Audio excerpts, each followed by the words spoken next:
Good morning. Hey, good morning. It's another Thursday morning on The VUU. I'm Meg Riley here in Minneapolis. You can see I'm wearing something warm. It's cool this morning. I'm thoroughly enjoying that, protecting myself from the mosquitoes. And here's what it's like here right now. It's peony season, the best in my garden. I have about 40 peony plants. So life is good here. Joanna, how about you? Doing good. I'm Joanna Fontaine Crawford. I am here in Houston where, I started to say no one is wearing the jacket, but actually it's prime air conditioning season. So many of us are wearing jackets in buildings and whatnot. Good morning, everyone. Let's see. Sorry, my name is Patrice Curtis. We always do these a little early for me. It actually is downright chilly here. It was 100 and 105 on Monday and Tuesday, and today, last night, it felt like the Arctic breeze came in. So I don't know. This weather is just really, really variable. But enjoying the chill. That's great. Today we have two special guests, Sue Phillips and, oh my God, I hate it when this happens, Hillary Allen. Thank you. There are just too many Hillarys in the world. Hillary Allen, not too many, just the right number of Hillarys in the world. Here to talk about the Faithify project. They're sitting there together in Jamaica Plain, it looks like, Boston area. Hey, you guys. Howdy. Good morning. Thanks for coming. We've got poor Tom Shade trying to beat the door down and get in. We've been having a little bit of technical difficulties this morning, and so Tom, if you can hear me, we still care about you. Tom may be participating from the other side today. We're going to use a Ouija board to hear what he's got to say, and if he tweets or says anything on YouTube, we'll bring it into the conversation. Who knows, Tom? Behind that chalice, we've got Shauna Foster doing tech today. Shauna would want me to remind you that you can tweet at #TheVUU, TheVUU. And yes, our tongue is completely in our cheek with that name. So, Joanna, what's going on in your life? Well, getting ready for a big move, of course. Still working at my job at First Houston.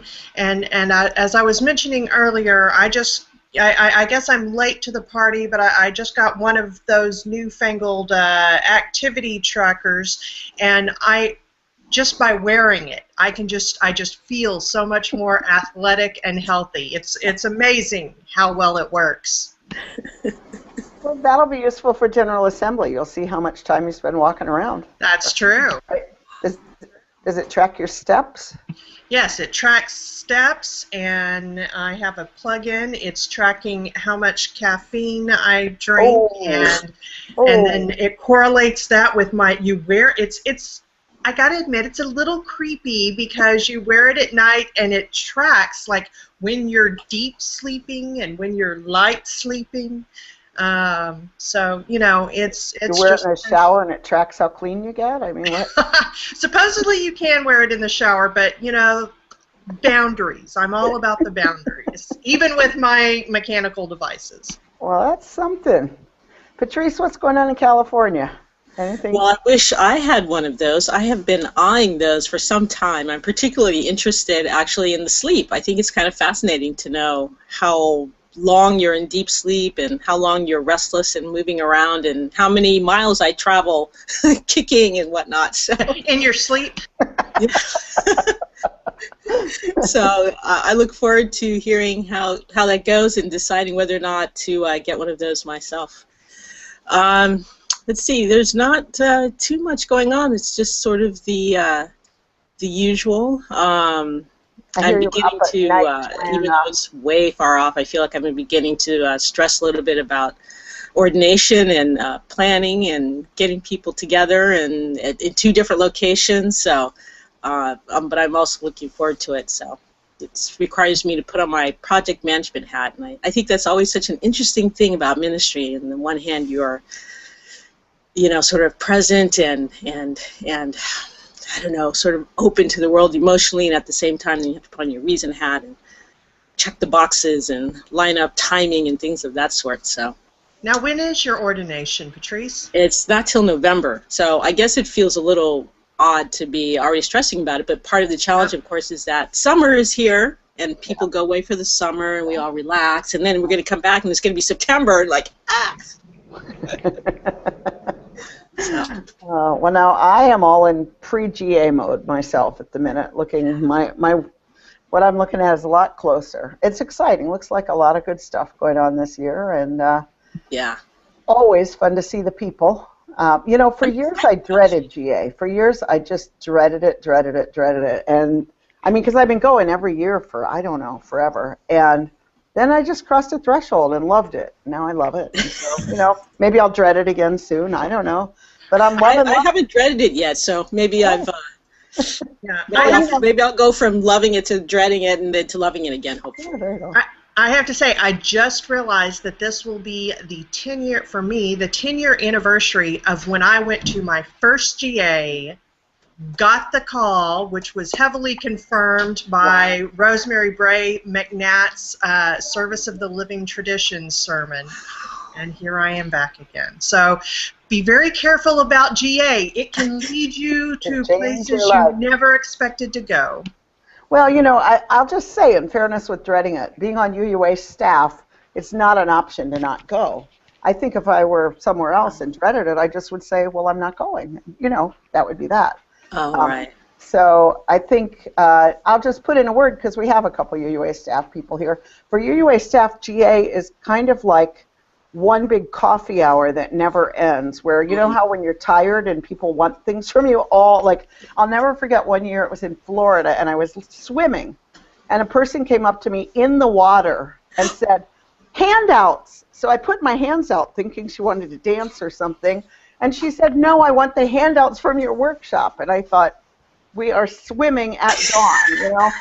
So that's kind of a nutshell of what it's like to be at GA on UUA staff. So that might have had something to do with the dread. Hank Purse made it through. Congratulations. Oh my God. What is going on this morning with Google? I had trouble. I had trouble. It must be the World Cup. Yay! It's the World Cup. That's it. How you doing? Mercury is retrograde. Hank Purse, would you like to introduce yourself?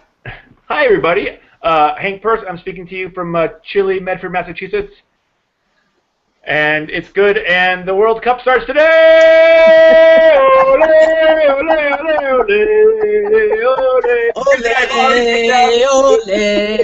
We've already picked out where we're going to go watch the games in Providence. We're good. We are good. For those who don't know, Purse is also in retrograde, so you know, careful. Hank, are you wearing Brazil colors, though? It is, but it's actually a Northern Ireland jersey made to look like the Brazil jersey, so it's you know. Okay, all I can see is the yellow and green. So. Yeah, no, I've got yellow and green on under my shirt. There you go. But there you go. So, Hank, anything you want to tell us about before we get going with our special guest? Well, this coming Sunday is my last official Sunday in Westford, even though I'll be there through the first week of August. It's my sort of going away sermon, and I was reminded this morning of the great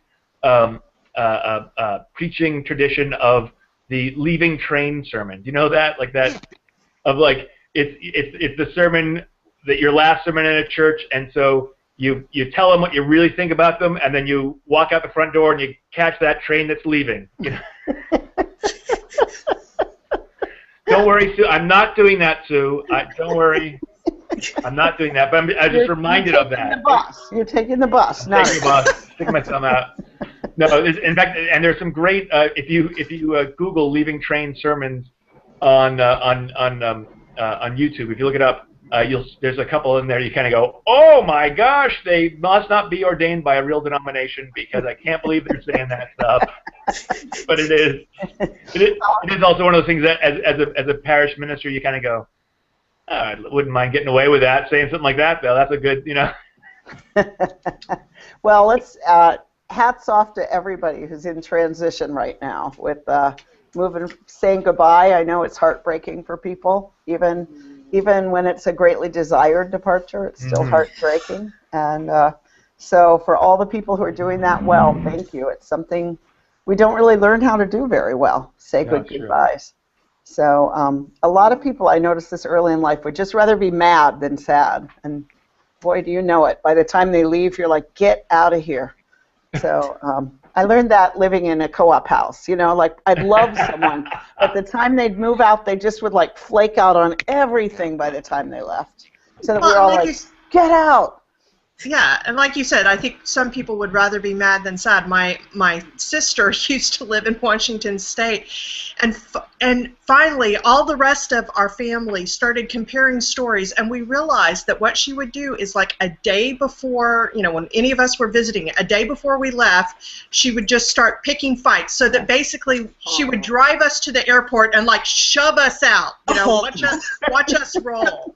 And we realized, your poor sister's heart. Here in Minnesota, and Hillary and Sue, you should feel free to jump into this. In Minnesota, when you go up to Duluth, there's this restaurant called Toby's, halfway between Minneapolis and Duluth. And an old therapist, I used to say, had this thing about the fight that couples had at Toby's. After they'd been away and had a fabulous time and got all intimate and close, they'd be coming back home. They'd go to Toby's and they'd have a huge fight over, you know, what to order, or it didn't matter, just have a huge fight. So by the time they got home, they were like, who wanted more intimate time with you anyway? I'm back to my life. So, yeah. So anyway, congratulations to people who don't do that, right? My goodness. So, and let's also do a hats off for our colleagues in Wisconsin who have been out there marrying people galore, marrying same-gender couples, and some of them themselves who are, I know Dottie Matthews has been all over Facebook, finally legal married in her home state, and it's fun. I mean, we got this Midwest block now with Wisconsin, Illinois, Minnesota. It's going to creep up to the Dakotas soon, you know. I think it's great for us to remember that, because just to celebrate. I mean, in a way, we could be in one big, long party for the last several months now. I mean, it's just, I know, it's amazing. You know, we just have to stop and go, woohoo, woohoo, woohoo, you know, our work is working. Yeah, it's, I mean, for those of us who have watched this movement from the beginning, it's like, you know, what speed shutter now, like all of those failures where we just keep saying, the world is going to move with us, we know it is, and now it's like, woo, woo, woo, woo, woo, woo. Grumble, grumble, grumble here, because, boy, I feel like I'm looking at another country. I don't know if y'all saw that the Texas Republican Party released their plank, and on it was something promoting gay reparative therapy. I have to say the Texas Republican Party platform, that's like the least of it. It's like, oh yes, I mean, oh my God, it's really, I mean, it's some heavy duty reading. Back when I used to be all over the religious right, I used to just quote from it because it was always so quotable. Really, really nutty stuff. I don't know what Glad we can provide humor. Thank you. I don't know what moderate Republicans do with a platform like that. My heart goes out to you. Those of you who are staying and fighting for your party, you go, because look at that Eric Cantor. I mean, my goodness. He's going. He's going. Going. On his way. So, yeah. Yeah. Who would have? Wow. Who would have thought that? I know I haven't yet really read anything that fully makes sense to me, because a lot of the conservatives that have stepped out in immigration have not lost their seats. So I don't think it's all immigration. Apparently he was really arrogant about presuming he'd win. That never helps. But anyway. And he lost to someone with an MDiv from Princeton. Right. Yeah, there you go. And like, I mean, he spent like $5 million and his opponent spent like $125,000. Mm-hmm. So that's really interesting. Anyway. There was also apparently another professor from that same university that also won. So I don't know what it is about, or already won. I'm not sure, but there's something about that university is, you know. I don't know. So we are very excited today to have, and I'm looking at all these notes from Tom. It seems like he's working on it. He's trying, and we were offline trying to get on it. It's tough. So anyway, we have with us two special guests who have looked like they wanted to say a lot, and really you could have. Somebody wrote me a few weeks ago and said, I wish the guests would speak up when you guys are just shooting the breeze, you know. Well, try to get a word in edgewise, right? But anyway. So we have Sue Phillips, who's a project manager of this exciting new thing called Faithify that we're going to hear about today, and also the district executive for Mass Bay District, and Clara Barton, and the regional lead. You know, the districts are kind of forming into regions, so she's a regional lead for that whole region as well. And also we have, oh God, no, Hillary Allen, who is the project lead, manager, who is, if you have had the privilege to meet her, just a fabulously creative person working on strategic growth and innovation. And it's just, it gives me so much hope to see people like you working, Hillary, because I know that we're in good hands. So, Justifiably, yeah. So you guys, what's up with Faithify? It's about to launch. Why don't you start from the beginning? Like, tell us the story of Faithify. Every detail. So the short story of Faithify is this kind of happy synergy with trends in social media, growing UU presence on social media, and some strategic thinking about a whole host of people. I mean, crowdfunding, certainly not our idea. And 2 years ago when Faithify was just getting off the ground, it wasn't even called that then. It was called the UU Fund, even before it had a name.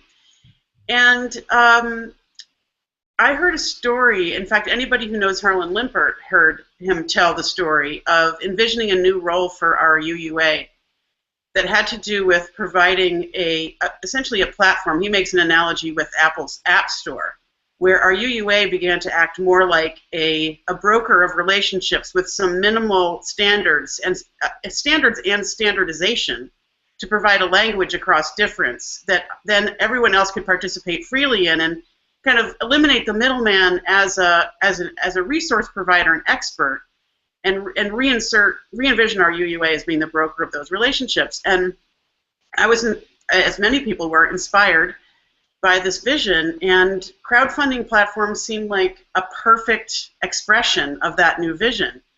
So, and there were many people in our movement thinking about crowdfunding at that time, but because of the unique place that districts hold in our system, where we have access to institutional support, we have professional time and energy. I like to think some imagination and perhaps even knowledge that is apropos. I like to think. Leadership. So we were just in the right place at the right time to put together the resources of time and money, and frankly support from other people that got us off the ground. So that's kind of how everything came together. There's more to that story. I don't know how long you want us to make it, but if you'd like, Hillary can tell you the next chapter. Hillary, what happened next? What happened next was a lot of development. So we have really gone knee-deep into website development, and a lot of people have asked us the question, why create something from scratch? And that felt important to us from the very beginning, that this be a UU site with UU projects. Surely there's Kickstarter and Indiegogo and other sites, but if you go there, you have to dig to find what you're looking for. We want people to know that when they go to Faithify, they're seeing projects that share their values, and they can feel confident that that's happening there. So we've built a site from scratch with lots of customization. We're using a WordPress theme, but we've really enhanced that. Learned a lot about all aspects of that. And so Hillary, are you actually building the site yourself, or is somebody else doing that? Definitely not, no. We have contracted, we're actually working with our third developer, so there's a lot more to that story. But I've been there. I know those stories, yeah. Yeah. It's kind of like building a house. You go through a lot of contractors and workers, and nothing ever's quite what they say it's going to be. As soon as they're done with a healthcare.com, they'll be right onto Faithify. That's just cool. You cannot be talking about Obamacare 2 weeks before launch. And by the way, my father brought up Obamacare yesterday, so no Obamacare jokes, people, just as a pastoral imperative. Uh-oh. I know that people wanted to vilify him for that, but to me, there is comfort in the fact that there's nothing like too big to fail with technology. I mean, I've watched every level. I mean, look at this morning. Tom can't get in. This is a Google platform. Google's a pretty good name. Tom has been banging on the door now for 20 minutes, can't get in, Hank couldn't get, there is no such thing as too big to fail. And that is just life. All the systems are made by humans, and that's part of what I love about it is you just have to have humility and, trust and good faith. And, of course, that's not what we saw with Obamacare, but I think you guys have done such a good job building good energy around this that everyone's really rooting for it to succeed. And if there are thumbtacks on the road, people will just think it's still great that you've made this thing, That's part of our story, actually, Meg, because Hillary and I Hillary and I started working together a little over a year ago. She came on for my sake, just at the right moment, and we agreed that we wanted to tell the story of Faithify from the experience of trying something new. So we've really tried to be frankly transparent about how ridiculous this process has been in some, ridiculous ways. So we do video diaries, we've had Facebook posts, we've kind of tried to open up the process from the very beginning. And that's been both fun, but also central to expressing Faithify's mission, because it's not really about raising money. Yeah. It's about expanding imagination and just increasing our tolerance for experiments. So we decided to make our own experiment the subject of that attention. And of course that's been really fun, but it also increases the anxiety because we can't fake like everything's been rosy the whole time. Mm-hmm. But doesn't it decrease the anxiety to just be, to me, I would have a lot more anxiety if I had to pretend that everything that CLF did works perfectly or even super well, there are just challenges all the time, technological, human, just life challenges. To me, that lowers the anxiety. Hillary? I think so. And for people to be thanking us, we've gotten a lot of feedback, particularly from the inaugural projects that we've invited to be on the site at launch, that have just said, we really appreciate that you guys are communicating about the process. You're telling us what's going on, even if it's, not great news, and that they're telling us that means a lot, and that it tends to be fairly rare in their experience. So that's affirming too. Well, one of the things we've tried to do in the background, and I'm mentioning this because in every way I've ever tried to experiment in the work, not just about Faithify, this has been true, that when we invited these inaugural proposers, and there's about 50 people, 55 people, and we created a closed Facebook group. And it took about 2 weeks before people started to actually get that they could ask their questions in front of everybody. We would get all these private emails with questions because people aren't used to exposing what they don't know in public. Just even that is countercultural. Yeah. And it is countercultural. Done such a great job of starting to do that and learning to do that. And of course, what happens is they become resources for each other. So this is just a tiny example of what we hope Faithify will do in the long run. Well, in the interest of full disclosure, CLF is one of your inaugural projects, and you've been fabulous hosts for it. You've been modeling collegiality, respect, but also fun, and just mistakes will be made, and we're making them, you can make them, and it feels like a very nice group of people. And one of my favorite moments of when you had the web meeting was when someone asked, isn't there a way that we could encourage people to support all of us, and I thought that feeling of collaboration was so strong. It doesn't feel like we're in there competing for who's is going to, it really does feel like the inaugural projects all want them all to go well, and that feels really great too. Are you serious? It's an inaugural project too. All right. I want competition. So on June 25th at 5 p.m., everybody can be an inaugural project on Faithify. That is the moment of launch, June 25th at 5 p.m., right at the very beginning of GA. Is that EST? Yes, Eastern Providence time, we'll call it. And anybody. What are you going to do to launch it? How are you going to launch it? Are you going to crack a bottle of champagne over something, or? We're going to crack a bottle of champagne on your head. I have a laptop. I'd be happy to donate. Exactly. That's exactly it. When we did a Quest for Meaning, we put a screen up with a website, put a big red ribbon, and stood in front of it and got it. Wow. Yeah, it's gonna be quite a moment. And where are you going to do it? How are you going to launch it? It's all in. You're not just going to launch it quietly without any fanfare, surely. Definitely not. No. Good. Faithify is going to have pretty serious visibility at GA. So they're being very cagey right now. They're cagey. They're holding back. We've been obsessed with launching, but we don't really quite think of launch as a moment. We think of launch as the week of GA. Mm-hmm. So we've got a 7-person street team that, because of our mentor and predecessor standing on the side of love, mm-hmm. and its creator, Meg Riley, gave us some very good advice early on about running the launch like a campaign-style launch.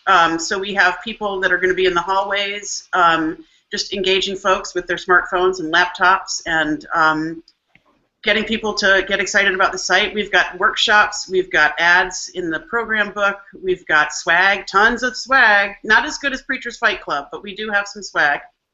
And no dirty stories. No Preacher's Fight Club. No. So will people be rappelling off of a building on behalf of this? No. Either of you? No, really? No. T-shirt? No. No. Nobody's rappelling. No Faithify rappelling. Building, depending on how it goes, but it's possible someone in a Faithify T-shirt will rappel, but it won't be me or Sue. That's for damn sure. So, yeah, you'll see us at GA. We also have the pleasure of being a part of the GA Talks Young Adult Caucus sponsored 3-event series on innovation in our movement. Faithify itself is going to be highlighted as one of those, in addition to our Thursday afternoon kind of how to use Faithify. So we're pretty. You can't miss it. If you miss Faithify at GA, let me know. Hillary will come talk to you in your hotel room, in or wherever. That's fabulous. A personal visit at 3 a.m. in the morning. Knock, knock. It's Faithify calling. Yes. Work it over. So what's your hope? What with your campaign? What do you you want everyone there to know about it? Do you want a lot more projects launched? Do you want people to be giving money? I do, just for the record. I want people to be giving money. But what are you really hoping people are going to do? Yeah, so definitely all of those, all of the above, everything you just listed. I mean, we do want funding to be happening on the site. But the street team, so far, a lot of our conversations with them have been about how to get people thinking about what they might post on Faithify. Sort of, there's been a question floated that we'll be asking about what would you do if money was no object in your congregation or community. So getting people thinking, again, in that sort of imaginative way of kind of out of the box, what do you want to do? Because I think it's going to be a lot of conversations like that, getting people thinking rather than coming from a place that there's not enough or that they're limited in any way. Faithify is really saying it's wide open. So what do you want to do? Now, coming from a parish setting, there's always those folks who say, I just want to give money to my pet project. And I don't want to pledge to the whole, church. I just want to, pay for the organist, or the flower fund or something like that. Is there a worry or a concern that you might be draining money away from other church projects, or from the movement, or from people's churches, altogether, because people have given all their cash. They've come to the casino of GA, and they've spent all their money on somebody's wacky Faithify thing, and all of a sudden they can't pay their pledge. I don't know. What are your thoughts? Are you talking about Faithify addiction there, Perce? Well, maybe, perhaps. I haven't. I've only seen. I don't want to talk my own problems yet. Hank, you can call me when the show is over. We'll talk, my brother. There's no question that folks are curious about what impact this opportunity will have on other kinds of giving within our movement. We've had to attend to that institutionally because, of course, the manifestation that Faithify has specifically offered is about how this might affect giving to our UUA. So we could talk a little bit, if you wanted, about just how we've had to work with stewardship and development about thinking about how this might work and sharing information and not sharing information and that sort of thing. But it's just kind of a truism that when people can cherry pick their faves, they're less likely to give to the core mission of an organization, of a congregation, of an association. I think there's an aspect that is true of that. We're not trying to lie about that. That's just true. But also, our way of maintaining some institutional relationship and accountability and just relationship is to provide every Faithify donor with an opportunity to make a gift of 10% of their donation to our association. So at checkout, essentially it looks like a shopping cart. At checkout, with one click of a box, they can make a 10% donation to our UUA. That is a way for us to acknowledge that this it's not really, that's not its only purpose, but it's a way to demonstrate our associational connection, that we're collectively responsible for maintaining our core mission, even as we pluck off these individual projects.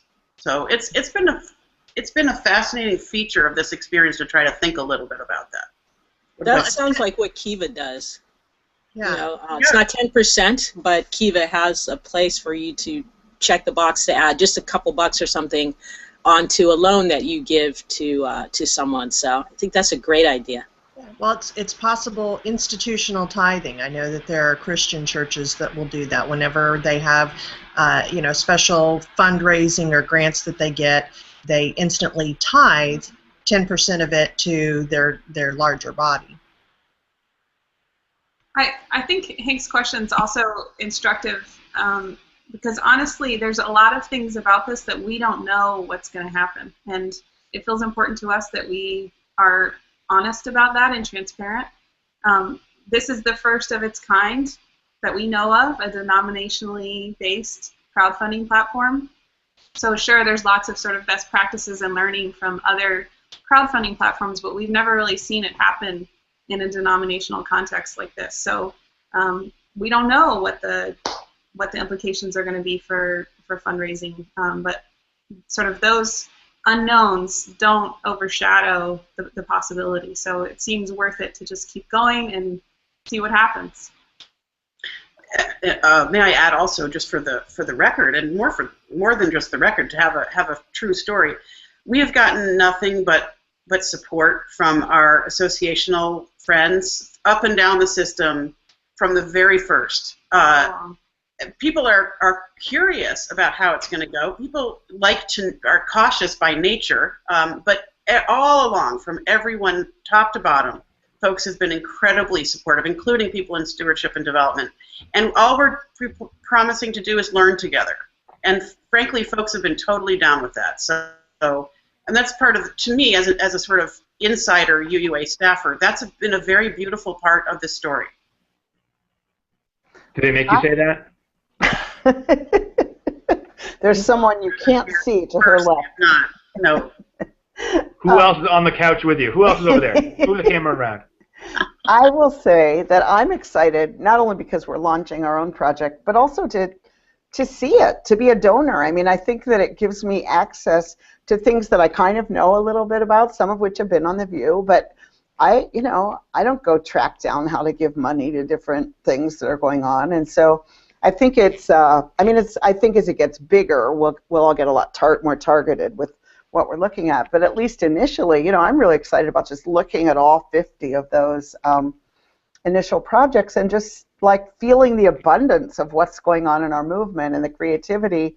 And I think that begets creativity. So you read other people's creative ideas and you think, oh, if you kind of put those together and brought this in, it could look like this, And so I don't think that CLF is going to make a ton of money on this. I'm thinking of it more as a way to put us into that creative mix as it goes, and to let people who don't know about us know about us, and primarily as a communications tool. So I think it's even for people who don't have any money to give, it could still be a really rewarding website to hang around. Well, one of the things that CLF is so great at is activating your networks. You're probably as sophisticated a system as anybody in our movement for finding multiple ways to reach out to a wide variety of people across a lot of platforms and dimensions. And in essence, you're modeling the skill that we hope Faithify builds in the rest of our movement. because again, to the point that Faithify is not ultimately about raising money. Don't tweet that out. That's would need a couple of sentences after it. But it's part of the paradigm shift is that you don't just post your project on the site and then you're done. If you do that, it will not work. You have to activate your networks. You know, you have to really have pre-seeded the idea with your people. You have to get your mom to give. You have to get your aunt and your aunt's friends at the library. So it's partly that we have to work on, and projects like CLF. I mean, one of the reasons we chose these inaugurators is because those are people who are good at activating their networks. So that's a piece of the story that I think it's important for people to understand. This is not your grandma's grant proposal. Yeah, no, it's not. And you know, somebody was saying to me, like, because I think we're going for $8,000. They were saying, why are you going so low? You know, you're huge, and we are and we're not. I mean, what we're going for is a very particular thing that only some people will be interested in, and I am hoping to use it to reach out to people we don't yet know. That, you know, social media allows us to use these materials that we're developing for you guys to tell other people besides Faithify who we are, and that's exciting. We've watched people like Ron Robinson do that really well with other platforms, you know, and all of a sudden everybody who's his Facebook friend knows about his garden because he wants us to vote for it, you know, and so I think we'll all be deluged with these requests when Faithify launches. But that'll be so exciting to hear about all of these things, because I think that's going to, even if you never contribute money, that's going to stir up your own imagination, you know, and thinking, oh, well, what can my church do? What can we do? And as someone who worked for the CLF, $8,000 will buy a lot of duct tape, right? It's been interesting. I mean, there's going to be just a lot of learning curves on everything. You know, a lot of people want to know from me and Sue, how much should we ask for? And, you know, we can advise them, but for the most part, we don't really know, you know, what's going to fly and what's not. I think there's a tendency for people to feel like they're going to put some piece of their operating budget up on the site and just ask for general operations. I think I can pretty confidently say now, based on my work in development, that that's not going to go very well. Whereas a discrete project that has sort of a finite amount, that's a little bit smaller, will probably get more funding. Also, how we talk about our work, sort of what words we use and how we convey ideas. I think we're going to see a real shift in just the language and the way we tell stories about what we're excited about. Because grant proposal language is not going to work on a crowdfunding platform. So there's going to be even more learning than there already has been. Now, one of the things that I think is very funny is that you are Hillary and Sue, and also in Jamaica Plain, there's this other Hillary and Sue who will be coming on with us, right? Who will be coming on in August or July. Yeah, who run the VUU funding program. And I'm really curious, if I'm sure you all have had your Hillary Sue parties, and what you've talked about, how you see these two feeding and supporting each other. Well, Hillary Goodrich has been one of our earliest, I mean, don't call it advisor, would be, I mean, it certainly would give Hillary her due as a towering figure in our movement. But she's been helping us since the first. I mean, the funding program was among our very first funders. They give a $17,000 grant that provided the bulk of the early site development. It was a huge amount of money, as I don't have to tell you. Faithify could not have gotten off the ground without it. But even aside from that early investment, which is what the funding program is so great at, Hillary has really helped us think about how to use our location in the system to engage people, you know, through the development process, and also just our people. The funding program has the most data about what people need and what they ask for and how they ask for it. So we've been talking about that. We don't have any formal kind of relationship, but I think many people would think creatively about Faithify and the funding program working together in the future to provide a sort of continuum of funding for folks. Meanwhile, the presence of people like the funding program, but also regional district chalice lighter programs, the Bible Society, and a host of other, and tons of districts have their own little pots of money that they give away $2,000 and $3,000 grants for. So honestly, the next phase of Faithify from a development perspective, Hillary and I will be working on encouraging those funders to use Faithify to identify projects and to distribute money. So we're working on some concrete things that would help funders be able to identify themselves via Faithify as donors, because donors care about that. But also, it's another one of those paradigm shifts where all these micro sources of money with these laborious paper-based application processes, and I'm sorry if that sounds disrespectful. It's true. We think that Faithify... It's supposed to sound disrespectful. You're making it. You're doing it on purpose, so it is disrespectful. It's good. No, it's supposed to be. Go ahead. Thanks. I knew you would support me there, Hank. So we are hoping to help provide a way to bust through what individual grant sources can't do, which is to go to scale and to provide, again, the architecture to do it. And I mean, it's not just for those programs either. So a chalice lighter program in a district right now, if you have a congregation, you're part of a congregation that's participating in chalice lighters, that doesn't extend beyond the walls of your congregation. And so when Sue's joking about getting your aunt or your grandma, your niece to donate to your congregation's project, that can happen through Faithify in a way that we just don't have right now. Hey, so you said that this is you believe the first denomination to do this sort of funding. Have you heard from any UCC folk or Reformed Jewish groups or anybody else kind of going like, hey, let us know how this works because maybe we'll do it? Have you heard from anybody else? No, is the short answer. I expect so. We're going to actually do some targeted story sharing just after launch with the larger via religious news service to kind of get the word out more broadly, because I think that's another possible avenue of engagement with other liberal religious people. But we haven't made any special outreach efforts, and nobody has outreached back. So I think we'll see a little more of that in the post-launch phase. Oh, the minute people see it, yeah, absolutely. Yeah. I saw actually just last month was from the youth conference on Star Island. They were asking for funds for to help pay for some members of their staff to be able to go to Star Island, and it was sort of like it went out to sort of like folks who had grown up going to this conference, people myself, my friends and stuff, and I saw it and went, oh, this is great. And but it was also one of those moments too. I thought, oh wow, like this would be great on Faithify. What a great, it would be a great resource, for other folks to use, in our denomination, but also just in our larger movement, but maybe not necessarily as connected to churches as maybe a lot of the people who are on there right now are. Yeah.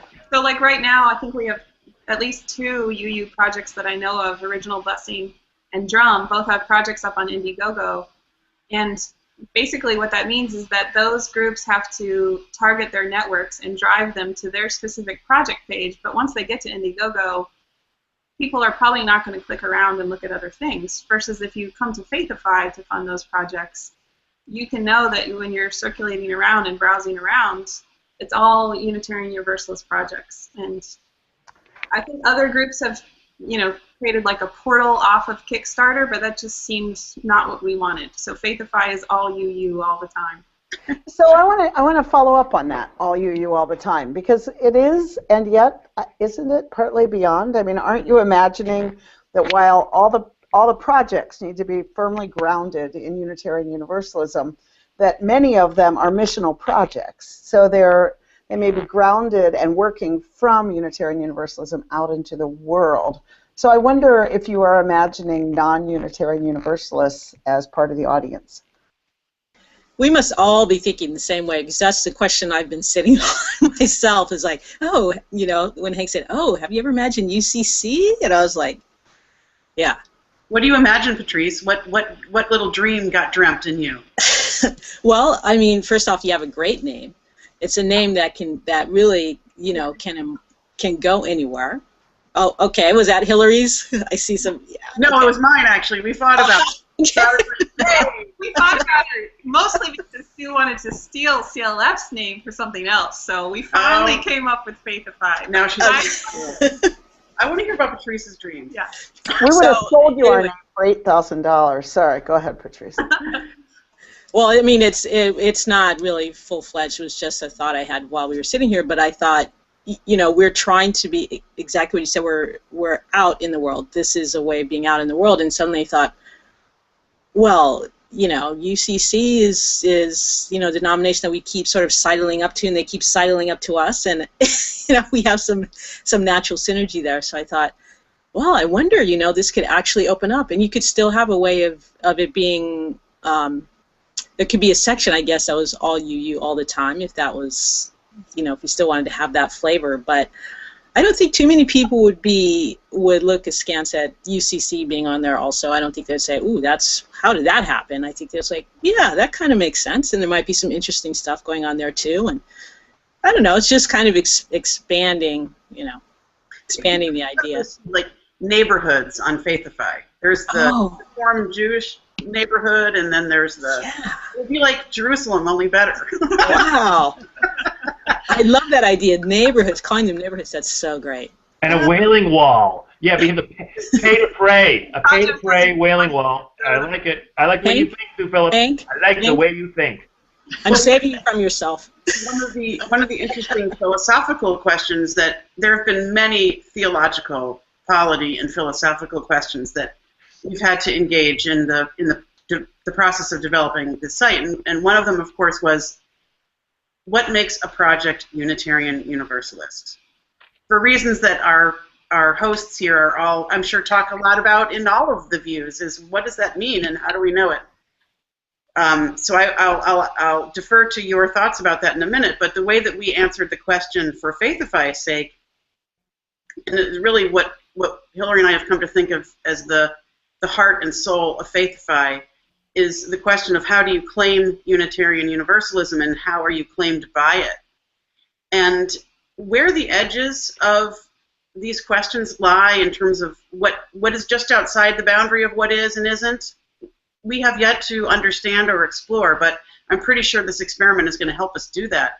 And I think in turn that will help us explore the areas of connection, which of course are never like firm walls. They're permeable boundaries between who we are and who is the larger us that we are all just intertwined with. So I look forward to learning. Oh, yeah, that's good. That's deep. That's deep. That's good. But I think Faithify might help us learn a little something about that, and I look forward to that piece of learning. Hillary and Sue, at the risk of making any sort of pregnancy metaphor, y'all both seem to be glowing. And I know that this has been a lot of work, but it seems like this has been a lot of fun. What's been the most fun part of this for y'all? So we regularly say to each other or acknowledge and sort of mark the fact that if we were not working together, we would not be where we are. So, you know, having a partner, we meet once a week, every week, same time, and that has been essential to our success.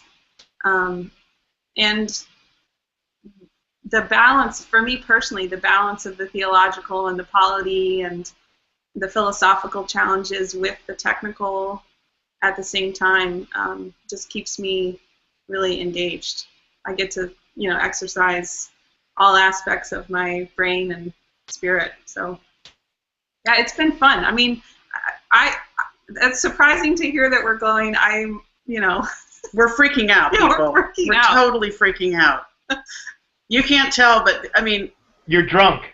You're drunk. Maybe that's what it is. You're drunk. No, you're nesting. No. right below the edge of the screen, your legs are going. Yeah, we've got like IV drip of tranquilizers. I'm here. I'm the doodler. Here we go. Let's just play with this a minute. very. Let's just play with this a minute. What would be total failure? What would it look like? Oh, Meg. No, I'm serious. What could be so bad? Who invited that kid to the party? No, I'm serious. No. What could, seriously, how could it be total failure? I don't see it. I don't see how it's possible. Yeah. Like, no small children are going to die here. I mean, you know, it's like, so even if, let's just say the website like just burns up and disappears into the ether, you still have 50 fabulous projects that people have created, right? So already there you've got something that never existed before, just because you've already done that. You know, I mean, I'm just saying, like, I think I'm actually gonna share this at GA this year, but you know, it's 5 years of Stay on the Side of Love, and they were asking me to look back. And I was remembering that when I went to that GA, I was so terrified because these donors had given money for giant banners. And my dear, dear sister had said to me, the way dear sisters do, she said, she's a graphic designer, orange and black, aren't you worried that everyone who sees those banners in Salt Lake City will think you're satanic? And so I spent the whole plane trip going, please not satanic, please not satanic. You know, I mean, just so terrified that I would get there and it would look garish, and it looked gorgeous. It looked absolutely beautiful. Now, never for a moment did I worry that lightning would strike the Salt Palace and knock the banner down, right? So, That's such a great example, though. Exactly.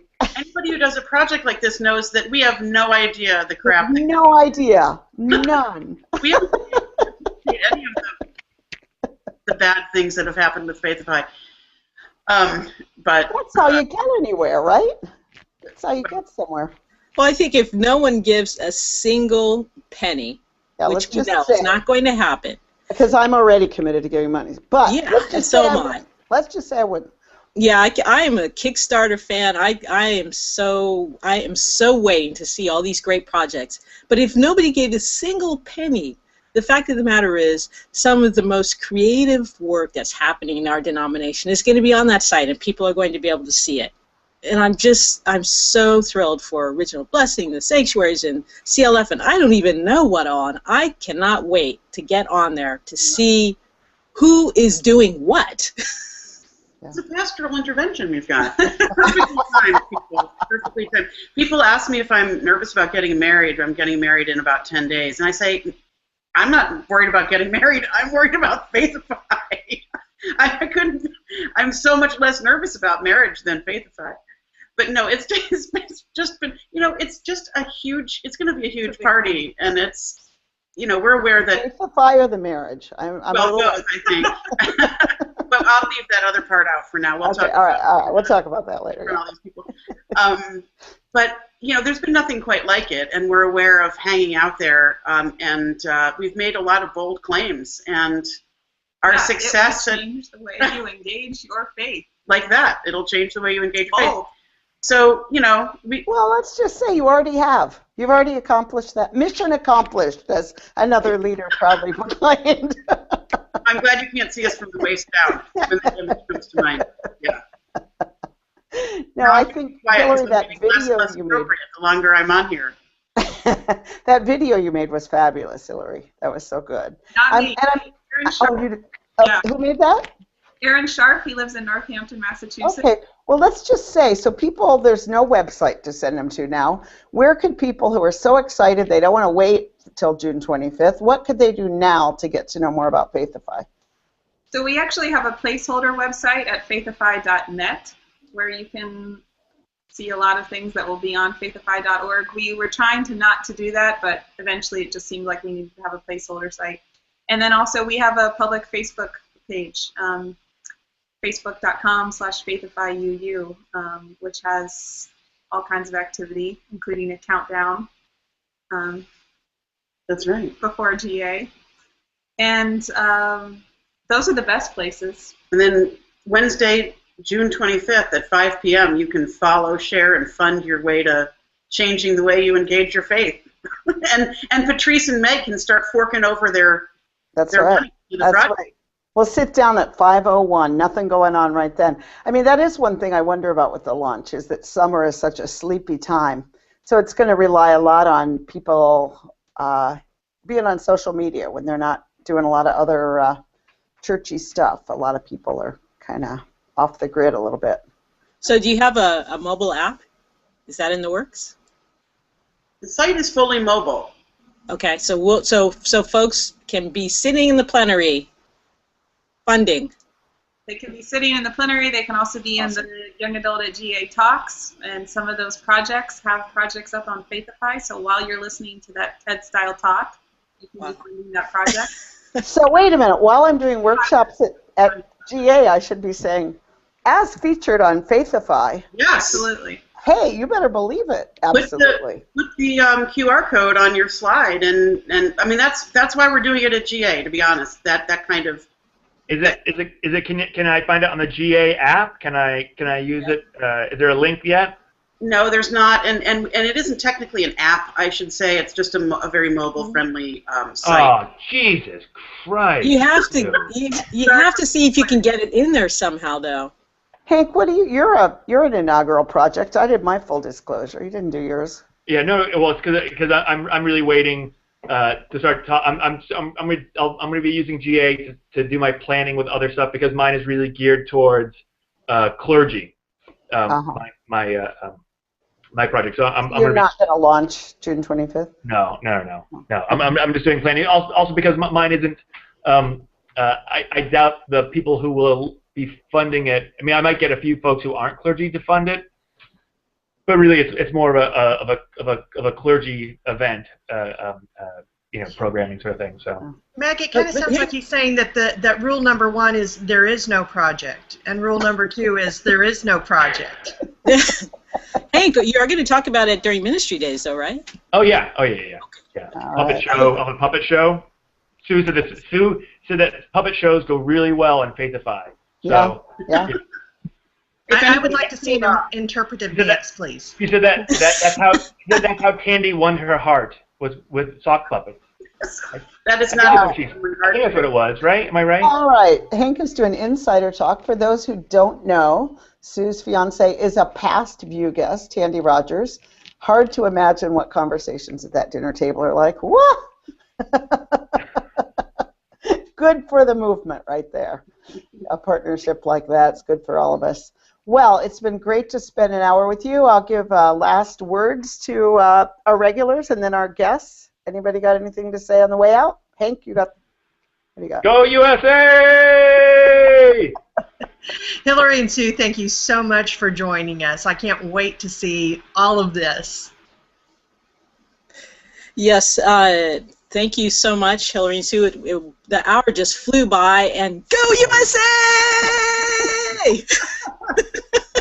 Hey, Meg. Sue, I almost asked what sport was the World Cup until they said Brazil. I figured it out, so go. And what is it?